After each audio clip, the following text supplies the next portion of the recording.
32 साल के जातक हैं, शादी का भाव इनकी कुंडली में हमें समझना है। शादी के लिए हम 4 सूत्रों पे बात करेंगे।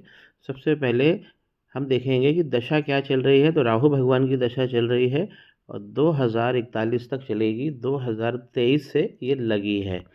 तो दशा राहु भगवान की होती है, कठिन दशा होती है। कहीं कुंडली में गड़बड़ी होती है तो ये दशा में हमें संभल के रहना चाहिए। सबसे पहला सूत्र है कि हम पहले घर के स्वामी, जिसे हम लगन कहते हैं, उसे देखिए। पहले घर में 7 लिखा है, यानी तुला राशि, और तुला राशि के स्वामी बने शुक्र, जाकर तीसरे घर में बैठे हैं। यहाँ पे लक्ष्मी नारायण योग भी लगा है।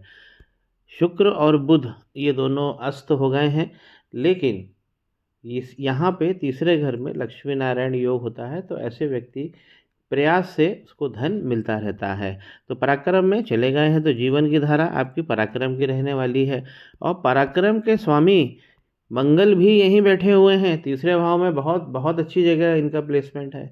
छोटे भाई बहन जरूर होते हैं ऐसे लोगों के। यहाँ पर सूर्य बुध आदित्य योग भी लगा हुआ है और साथ में यहाँ पे मंगल है।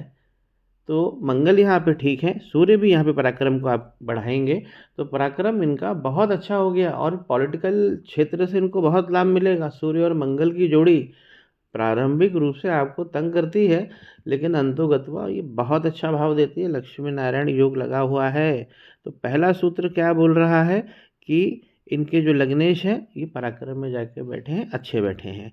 तो लग्नेश इनके बहुत तगड़े हैं। फिर हम देखते हैं ग्रह के रूप में बृहस्पति क्या कर रहा है। तो बृहस्पति की भी पोजीशन बहुत ही अच्छी है।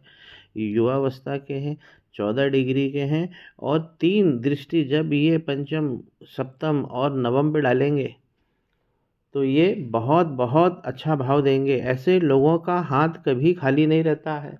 पराक्रम और धन इनके हाथ में बहुत अच्छा जुपिटर यहाँ पे देंगे।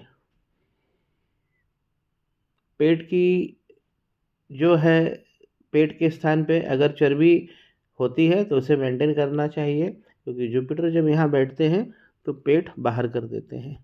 तो यहाँ पे जुपिटर बहुत सशक्त होकर बैठे हैं और ज्ञान बुद्धि भी बहुत अच्छी देने वाले हैं। दृष्टि जो पड़ेगी 5, 7 और 9 पर, वो भी बहुत अच्छी है। तो दूसरा सूत्र, ग्रह के रूप में जुपिटर बहुत अच्छे हैं। तीसरा सूत्र हम देखते हैं कि सप्तम भाव में क्या हो रहा है। सप्तम भाव में 1 लिखा हुआ है, यानी मंगल। मेष राशि बनती है और मंगल कहाँ जाकर बैठे हैं, तीसरे घर में अपने सही निर्दिष्ट स्थान पर बैठे हुए हैं। तो जब भी मंगल जो सप्तमेश है वो जाकर तीसरे भाव में बैठे हैं तो बंधु बांधवों के संयोग से, योग से और उनकी सहायता से आपका विवाह निश्चित हो जाएगा। चौथा पॉइंट हम देखते हैं मंगल, जो ऑलरेडी कवर हो गया है इसी में। तो मंगल को कोई दोष नहीं लगा है, मंगल दोष नहीं है कुंडली के अंदर, ये बहुत ही अच्छी बात है। तो चारों चीज़ों में अगर हम देख रहे हैं तो चारों सूत्र बहुत अच्छे बैठ रहे हैं, जिसमें से जो तीसरा और चौथा सूत्र है सप्तमेश और मंगल का, जो मंगल ही सप्तमेश है, तीसरे भाव में जाकर बहुत बहुत अच्छा योग दे रहे हैं। इनके जुपिटर अच्छे हैं, लग्नेश अच्छे हैं, यहाँ पे राहु बहुत अच्छा भाव दे रहे हैं, धन दौलत इनको बहुत सारी देंगे।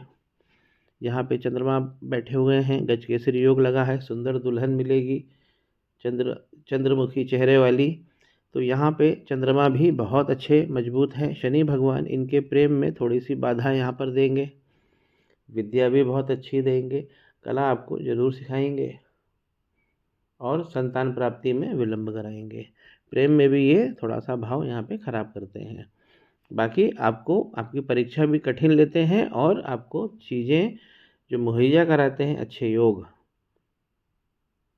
अब चंद्रमा यहाँ पर बहुत अच्छे बैठे हुए हैं। अब घर के सुख को देखिए, तो घर के सुख में हम इस घर से देखते हैं, ये चौथा घर है।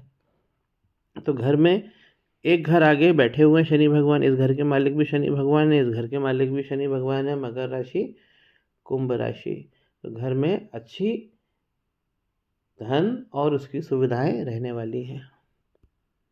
चौथा घर यहाँ पे सुखों का घर है, पाप कर्तरी में जा रहा है, वो भी समझ लीजिए। यहाँ पे सूर्य मंगल बैठे हैं इस तरफ और इस तरफ शनि भगवान। तो घर में कहीं ना कहीं फीलिंग कमी रहेगी, क्योंकि चौथे घर में पाप कर्तरी लगा हुआ है। अब एक सवाल ये होता है कि विवाह बहुत अच्छी जगह इनका हो जाएगा और बहुत अच्छे योग बन रहे हैं। कब होगा? अभी 3 दिसंबर के बाद में राहु और जुपिटर दशा चल रही है।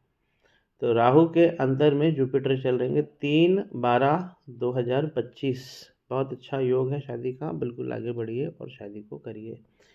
विवाह के सुख के लिए नवांश कुंडली हम देखते हैं। तो यहाँ पर आप समझिए, अब एक सवाल ये उठता है कि 32 साल के ये हैं और अभी भी इनका विवाह नहीं हुआ, तो कहीं कमी तो होगी कुंडली के अंदर। तो विवाह सुख के लिए देखिए, विवाह सुख में ये चौथा घर होता है और यहाँ पे 4 लिखा हुआ है।